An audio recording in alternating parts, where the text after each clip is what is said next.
are no chances. He drops the exchange, and once you drop the exchange in that position, he would lose the rest of his pawns. There's nothing left to play for, and he is suddenly in already a 2-point hole, and the match hasn't even started yet. It's crazy. Yep. And it's crazy because, like, the analysis, the real-time game review did say G5 was best, but I thought it was for accuracy to hold the H-pawn. I didn't realize how deep that idea went. You called it, Danya. What a nice idea. Magnus Carlsen is up 2 games. Where have you been, everybody? We got 10,000 of you on YouTube. We've got 12,000 plus on Twitch. Let's go. Every one of you are now Danya Naroditsky's personal friend. Aw, man, you're going to make me choke up here during commentary. That's not good. I want more. I want to show more lines, you know. I don't want to tear up. Saying that a bunch of people you've never met on YouTube and Twitch are your personal friend, I thought was going to have you run screaming the other way. But hey, you're you know, no, I'm kidding. But just kidding. Thanks for making it part of your day. Give us your comments. We love you, chat. And Danya, where are we at here? We're at a weird Nimzovich-Larsen position. Now, this chat might look at these moves, knight a3, knight a5, and we don't have the time to delve into them. Suffice it to say that that is the main line. You often see that arrangement of knights in this line. We've transitioned into something resembling an English opening where I think Wesley might actually redeploy his knight from a3, bring it back, perhaps even to b1, and then up to c3 in order to clamp down on these squares, d5 and e4. And then I think the game will finally take on more standard contours, particularly if Magnus also brings his knight back to c6. Well, it's funny because Magnus has another piece he'll probably fix long-term, which is the bishop on d6, right? Because the bishop here blocks the central pawn, who blocks the bishop, etc. So Carlsen has an interesting idea to consider as well, which is how do I fix both the bishop and the knight? You got to be careful. If you play... Okay, rook e8 and the bishop goes that way. Nice, right? If you play c6, you take away the square for the knight. So get the rook out of here, back up the bishop, and fix your structure preparing for d5. But great point, Danny. c6 is how you would want to play this, and then bring the bishop back in d7, d5, kind of like the Kopek system, if anybody knows that opening.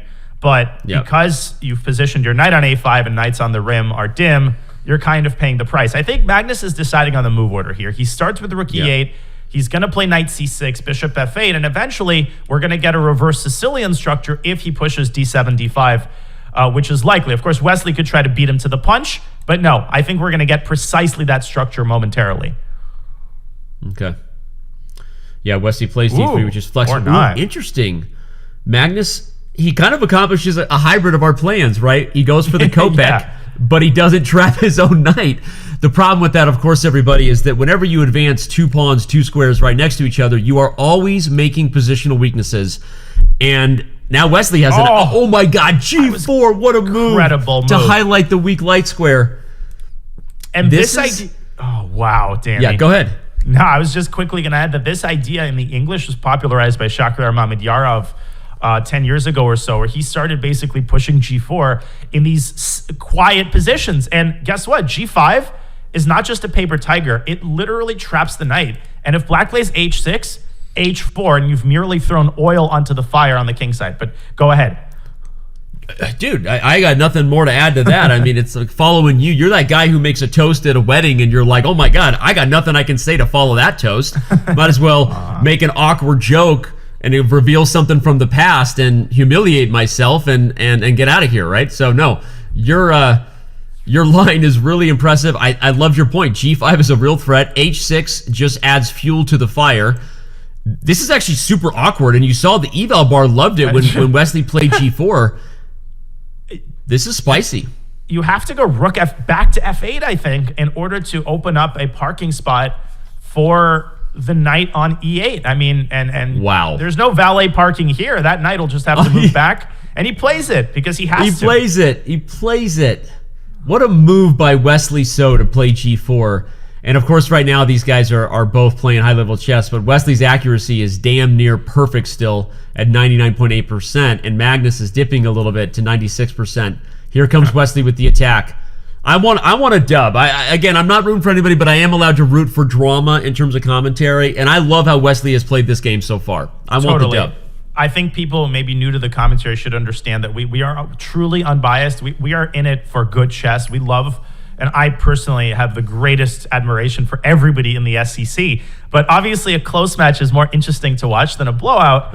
And Magnus takes it in stride. He says, listen, congratulations, you kicked my knight back to e8. But look at all the weaknesses on the king side that white's created by pushing the g-pawn. How do you exploit those weaknesses? Well, by opening up the center, and that is precisely what Magnus is preparing. So we might see e4 from Wesley, but then he has to deal with a big, big hole on d4. I would go so far as to say that black might be seizing the initiative here if he pushes d5. I love how knowledge just oozes out of you. You break your arm and knowledge just spills out. When you're on the mic, your chest rhymes are tight. And I want to point out that Danya just said something that is very instructive for everybody. When your opponent launches a flank attack, the first instinct you have to have is, can I open the center? So bishop to c7 and d5 would have presented a real problem for Wesley. Now he's kind of forced to play e4 because as much as this stops it, it weakens the dark squares, and here comes Magnus. All over them. Oh my gosh. King f1, you can actually still push d5 because the bishop from c8 drops into h3 with essentially a checkmate. What an idea. And so Wesley might have to block with the knight, but that's a super awkward move. Dude, okay, if d5 is played, I wanted to drop a brilliant symbol on d5 and Magnus missed it. d5 was better. d5 was better, but look at his knight. He's going into e6, massaging those weak squares on f4. He says, Wesley, how would you like a knight on f4, threatening bishop h3? Okay, good stuff by Wesley, though, taking it in stride. And watch out for some sort of knight f6 check-related tactics later down the line. This is some spicy chess, though, regardless of who wins, and I'm loving it. h4. Okay. No, but this is horrible.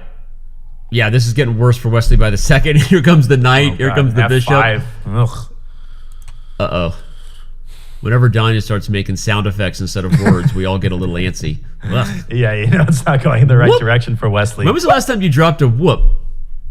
It's been a while. I'm saving it for, the right occasion. I think we're close. Yeah, okay, good. F5 is played, you called it.